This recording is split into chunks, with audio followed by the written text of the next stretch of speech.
Hello students, in this video I am solving 2019 Elements of Costing question paper, section C question on fixation of stock level and EOQ. It is 15 marks question, so in detail you have to write and solve. In my previous video fixation of stock level ಮೇಲೆ ಏನು 5 marks questions ಬಿದ್ದಿದ್ದು ಅದನ್ನು ಬಿಡಿಸಿದ್ದೀನಿ. ಇಲ್ಲಿ ಸ್ವಲ್ಪ ಏನು changes ಮಾಡಿದಾರಾ ಅಂತಂದರೆ question ಕೇಳೋ ರೀತಿ ಒಳಗೆ ಸ್ವಲ್ಪ ಬದಲಾವಣೆ ಮಾಡಿದಾರೆ. ಕನ್ಫ್ಯೂಸ್ ಮಾಡ್ಕೊಂಡ್ಬಿಡ್ತಾರೆ ಹುಡುಗರು ಅಷ್ಟೇ, ಸ್ಟೂಡೆಂಟ್ಸ್ ಕನ್ಫ್ಯೂಸ್ ಮಾಡ್ಕೊತಾರೆ. From the following particulars calculate EOQ ಅಂತ ಹೇಳಿದ್ದಾರೆ ಇಲ್ಲಿ, ಬಟ್ ಇನ್ ಬ್ರ್ಯಾಕೆಟ್ ROQ ಅಂತ ಹೇಳ್ತಾರೆ. ರೀಆರ್ಡರ್ ಕ್ವಾಂಟಿಟಿ ಐತಿದು, nothing but reorder quantity. Economic order ಕ್ವಾಂಟಿಟಿಗೆ ಇನ್ನೊಂದು ಹೆಸರು ಏನೈತಿ, ರೀಆರ್ಡರ್ ಕ್ವಾಂಟಿಟಿ. ಸೊ ಫಸ್ಟ್ ಏನು ಹೇಳ್ಯಾರ ನಿಮಗೆ, EOQ ಕ್ಯಾಲ್ಕುಲೇಷನ್ ಮಾಡಿರಿ, ಅದರ್ವೈಸ್ ROQ ಕ್ಯಾಲ್ಕುಲೇಷನ್ ಮಾಡಿರಿ ಅಂತ ಹೇಳಿದಾರೆ.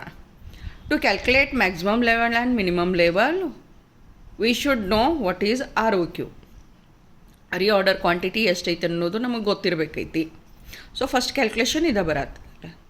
ಅದರ ನೆಕ್ಸ್ಟ್ ಇನ್ನೂ ಒಂದು ಇಂಪಾರ್ಟೆಂಟ್ ನಮಗೆ ಯೂನಿಟ್ ಬೇಕಾದದ್ದು ROL, ರೀಆರ್ಡರ್ ಲೆವೆಲ್. ಇವನ್ನ ಅಬ್ರಿವೇಷನ್ಸ್ ಕೊಟ್ಟಿದ್ದಾರೆ ಅಂತಂದು ಕೂಡಲೇನ ಸ್ಟೂಡೆಂಟ್ಸ್ ನೀವೇನು ಮಾಡಿಬಿಡ್ತೀರಿ, ಕನ್ಫ್ಯೂಸ್ ಮಾಡ್ಕೊಳಕತ್ತೀರಿ, ಇದೇನು ಕ್ವಶನ್ ಕೇಳಿದಾರ ಅಂಥೇಳಿ. ರೀಆರ್ಡರ್ ಲೆವೆಲ್ ಅಂತ ಹೇಳಕತ್ತೇವೆ. EOQ, reorder quantity, reorder level. ಅದರ ನೆಕ್ಸ್ಟ್ ಮ್ಯಾಕ್ಸಿಮಮ್ ಲೆವೆಲ್ ಕೇಳ್ಯಾರ, ಮಿನಿಮಮ್ ಲೆವೆಲ್ ಕೇಳ್ಯಾರ, danger level and average level ಅಂಥೇಳಿ ಹೇಳ್ಯಾರಲ್ಲಿ. ಓಕೆ, ನಿಮಗೆ ಇನ್ಫಾರ್ಮೇಷನ್ ಏನು ಕೊಟ್ಟಾರಿಲ್ಲ. Based on that you have to calculate na different stock levels. So order cost ಕೊಟ್ಟಿದ್ದಾರೆ ₹20. Ordering cost ಬೇಕಾಗ್ತೈತಿ ನಿಮಗೆ EOQ ಕ. Okay, number of units to be purchase during the year 5000 units, that is annual consumption ಅಂತ ಹೇಳಿ ಹೇಳ್ತೇವೆ ಇದನ್ನು. Purchase price per unit is ₹50 if carrying cost is given in percentage ಒಳಗೆ ಕೊಟ್ಟಿದ್ರಷ್ಟೇ ಇದು ಯೂಸ್ಫುಲ್ ಐತಿ, ಅದರ್ವೈಸ್ ಯೂಸ್ಫುಲ್ ಇಲ್ಲ. ಕನ್ಫ್ಯೂಸ್ ಮಾಡೋಕೆ ಕೊಟ್ಟಿದ್ದಾರಲ್ಲೇ. ಪರ್ಚೇಸ್ ಪ್ರೈಸ್ ಪರ್ ಯೂನಿಟ್ 50 ಅಂತ ಹೇಳಾಕತ್ತಾರ, ಇದು 50 ಈಗ ಸದ್ಯ ಉಪಯೋಗ ಆಗಾಕತ್ತಿಲ್ಲ.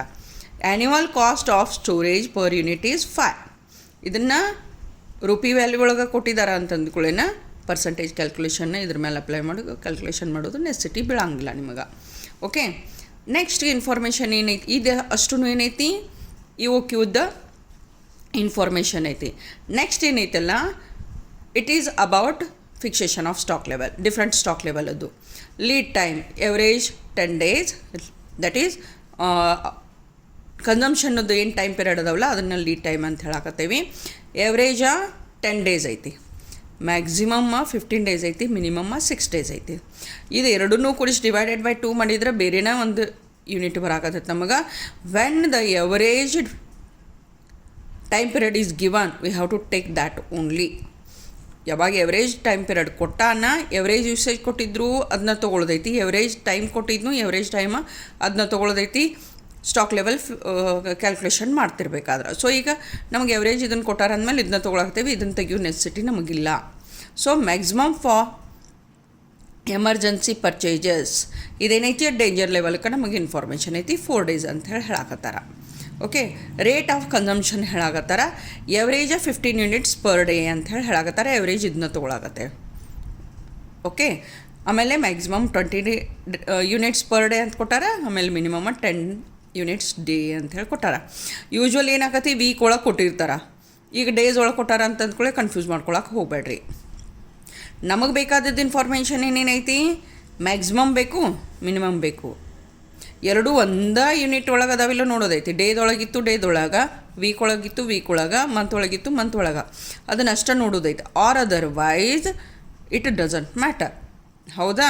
ಸೊ ಮ್ಯಾಕ್ಸಿಮಮ್ 20 units ಐತಿ, ಆಮೇಲೆ ಮಿನಿಮಮ್ 10 units ಐತಿ. ಮುಂದೆ ಡೇ ಇರವಲ್ದಕ್ಕ, ವೀಕ್ ಇರವಲ್ದಕ್ಕ, ಮಂತ್ ಇರವಲ್ದಕ್ಕ, ಡಸಂಟ್ ಮ್ಯಾಟರ್. ಓಕೆ, ಒಂದೇ ಯೂನಿಟ್ ಒಳಗೆ ಐತಿ ಅಂತಂದಮೇಲೆ ಮ್ಯಾಟ್ರ್ ಆಗಾಕತ್ತಿಲ್ಲ. So let us start solving the problem. I have already solved the problem, so let us go through the problem.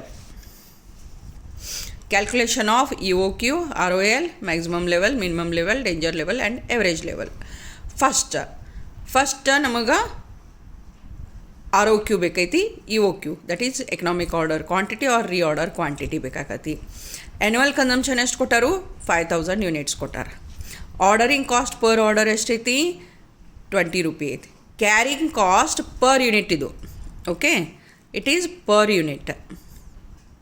ಅದೆಷ್ಟೈತಿ? ₹5 carrying cost. Next E O Q is equal to square root 2AO divided by C. ಇದು formula ಐತಿ, ಇದನ್ನು use ಮಾಡಾಕತ್ತೇವೆ ನಾವಲ್ಲಿ. Next 2 into A ಅಂದರೆ ಎಷ್ಟೈತಿ? Annual consumption 5000. O ಎಷ್ಟೈತಿ? 20 rupee. Ordering cost per order 20 rupee ಐತಿ. Next C carrying cost, storing and carrying cost ಅಂತ ಹೇಳ್ತೇವೆ, ಇಟ್ ಈಸ್ 5. ವ್ಯಾಲ್ಯೂಸನ್ನು ಫಿಲಪ್ ಮಾಡಿರಿ. Next U Q is a very easiest concept. Just ಫಾರ್ಮುಲಾದೊಳಗೆ ವ್ಯಾಲ್ಯೂಸ್ನ ಫಿಲಪ್ ಮಾಡಿ ಸಬ್ಸ್ಟಿಟ್ಯೂಟ್ ಮಾಡ್ಕೊತ ಸಿಂಪ್ಲಿಫೈ ಮಾಡ್ಕೊತ ಬಂದುಬಿಟ್ರೆ ಆನ್ಸರ್ ಭಾಳ ಈಸಿಲಿ ಬರಾಗತ್ತೈತೆ ನಮಗಲ್ಲೇ. ಸೊ 2 ಇಂಟು 5000 ಇಂಟು 20 ಮಾಡಿದ್ಕೊಳ್ಳಿನ 2 ಲ್ಯಾಕ್ ಬಂತು, ಡಿವೈಡೆಡ್ ಬೈ 5 ಮಾಡಿದ್ವಿ. ಸೊ 5 2 ಲ್ಯಾಕನ್ನು ಡಿವೈಡ್ ಮಾಡಿದ ಹೊತ್ತಿನಾಗ 40,000 ಬಂತು, ಸ್ಕ್ವೇರ್ ರೂಟ್ ಆಯಿತು. 40,000 square root 200 units is the economic order quantity. Economic order quantity ಅಂತೇಳಿ ಹೇಳ್ತೇವೆ ನಾವು ಅದನ್ನು, okay. So next in step 2 we have to calculate the various stock levels. ಅದರೊಳಗೆ ಫಸ್ಟ್ ROL ಕ್ಯಾಲ್ಕುಲೇಷನ್ ಮಾಡ್ತೇವೆ. Reorder level calculation compulsory ಮಾಡಬೇಕು, ಯಾಕಂದ್ರೆ ಎರಡು formula ಒಳಗೆ ROL ನಮಗೆ ಕಂಪಲ್ಸರಿ ಬೇಕೈತಲ್ಲೇ. So with a given information we are going to decide ROL ಯಾವ ಫಾರ್ಮುಲಲ್ಲೇ ನಾವು ಕ್ಯಾಲ್ಕುಲೇಷನ್ ಮಾಡಾಕತ್ತೇವೆ ಅಂತ ಹೇಳಿ. ಈ ಕೊಟ್ಟದ ಇನ್ಫಾರ್ಮೇಷನ್ ಒಳಗೆ ಮ್ಯಾಕ್ಸಿಮಮ್ ಕನ್ಸಂಪ್ಷನ್ ಕೊಟ್ಟಾರ, ಮ್ಯಾಕ್ಸಿಮಮ್ ಡೆಲಿವರಿ ಪೀರಿಯಡನ್ನು ಕೊಟ್ಟಿದ್ದಾರೆ. So we are taking that only to calculate ROL. Maximum consumption ಐತಿ 20 days, ಮ್ಯಾಕ್ಸಿಮಮ್ ಡೆಲಿವರಿ ಪೀರಿಯಡ್ ಐತಿ 15 days. Sorry, it is units per day ಅಂತ ಹೇಳೈತಿ. 20 into 15 300 units. Reorder level 300 units ಐತಿ. ಅದ್ರ next ಏನು ಕೇಳ್ಯಾರ ಅವರು? ಮ್ಯಾಕ್ಸಿಮಮ್ ಲೆವೆಲ್ ಕೇಳ್ಯಾರ. ಮ್ಯಾಕ್ಸಿಮಮ್ ಲೆವೆಲ್ದ ಫಾರ್ಮುಲಾ ಏನೈತಿ? Reorder level plus reorder quantity minus minimum consumption into minimum delivery period. So value fill up ಮಾಡ್ಕೊಂಬಿಡ್ರಿ.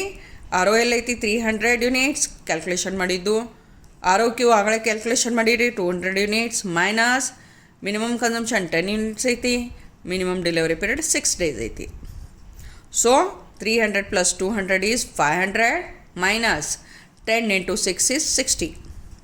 500 ಒಳಗೆ 60 ಹೋತು ಅಂತಂದ್ರೆ 440 ಯೂನಿಟ್ಸ್ ಬರ್ತೈತಿ. ಮ್ಯಾಕ್ಸಿಮಮ್ ಸ್ಟಾಕ್ ಲೆವೆಲ್ ಆಯ್ತದು, okay. So next maximum stock level ಆಗೋಣ ಏನು ಕೇಳ್ಯಾರವರು? Minimum stock level. Minimum stock ಲೆವೆಲದ formula ಏನೈತಿ? Reorder level minus average consumption into average delivery period ಅಂತೇಳಿ ಹೇಳ್ತೇವೆ. So here in this problem average consumption is given 15 units per day ಅಂಥೇಳಿ, average delivery period 10 days ಅಂಥೇಳಿ ಕೊಟ್ಟಿದ್ದಾರೆ. So we are taking this only. ಹೊಳ್ಳಿ calculation ಮಾಡೋದಕ್ಕಿಂತ ಯಾವಾಗ easily ಕೊಟ್ಬಿಟ್ಟಿದ್ದಾರಲ್ಲ ಅದನ್ನು ನಾವು ಯೂಸ್ ಮಾಡ್ಕೊಳಕತ್ತೇವೆ. So reorder level 300 units minus average consumption 15 units into average delivery period is 10. 300 ಒಳಗೆ 150 ಹೋಯಿತು ಅಂದ್ರೆ 150 ಉಳಿತು. ಇಟ್ ಈಸ್ ಮಿನಿಮಮ್ ಲೆವೆಲ್ ಅಂತ ಹೇಳಿ ಹೇಳ್ತೇವೆ. So next stock level is danger level. Formula minimum consumption into emergency delivery period. Formula ಏನೈತಿ? Minimum consumption into emergency delivery period. ಕೊಟ್ಟಿದ್ದಿರ್ತೈತಿ emergency delivery period. Minimum consumption ಅಂತೂ ನಿಮ್ಗೆ ಗೊತ್ತಿದ್ದೈತಿ. ಮಿನಿಮಮ್ ಕನ್ಸಂಪ್ಷನ್ 10 ಯೂನಿಟ್ಸ್ ಐತಿ. ಆಮೇಲೆ ಎಮರ್ಜೆನ್ಸಿ ಡೆಲಿವರಿ ಪೀರಿಯಡ್ 4 days ಐತಿ. So 10 into 4 is 40 units. 10 into 4 is 40 units. Danger level 40 units ಆಯ್ತು. Next ಇನ್ನೂ ಒಂದು ಏನು ಕೇಳ್ಯಾರ ಅಂದರೆ average level. When you know minimum level and maximum level, ಬೇರೆ ಫಾರ್ಮುಲಾನ ಇಲ್ಲೇ ಎವರೇಜ್ ಲೆವೆಲ್ ಕ್ಯಾಲ್ಕುಲೇಷನ್ಗೆ ಯೂಸ್ ಮಾಡಬೇಡ್ರಿ. ಸೊ ಮಿನಿಮಮ್ ಲೆವೆಲ್ ಐತಿ 440, ಮ್ಯಾಕ್ಸಿಮಮ್ ಲೆವೆಲ್ ಐತಿ ಸ್ವಲ್ಪ ಉಲ್ಟಾಗೈತಿ 150 ಐತಿ. ಮಿನಿಮಮ್ 150, ಮ್ಯಾಕ್ಸಿಮಮ್ 440 ಐತಿ. ಸೊ ಆ್ಯಡ್ ಇಟ್ 590 ಬರ್ತೈತಿ, ಡಿವೈಡೆಡ್ ಬೈ 2 ಮಾಡಿರಿ.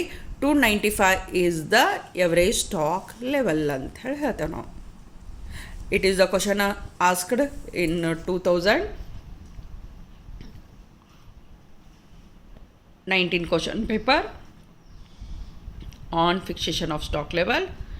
Please like, share and subscribe my channel for further updates. Thank you.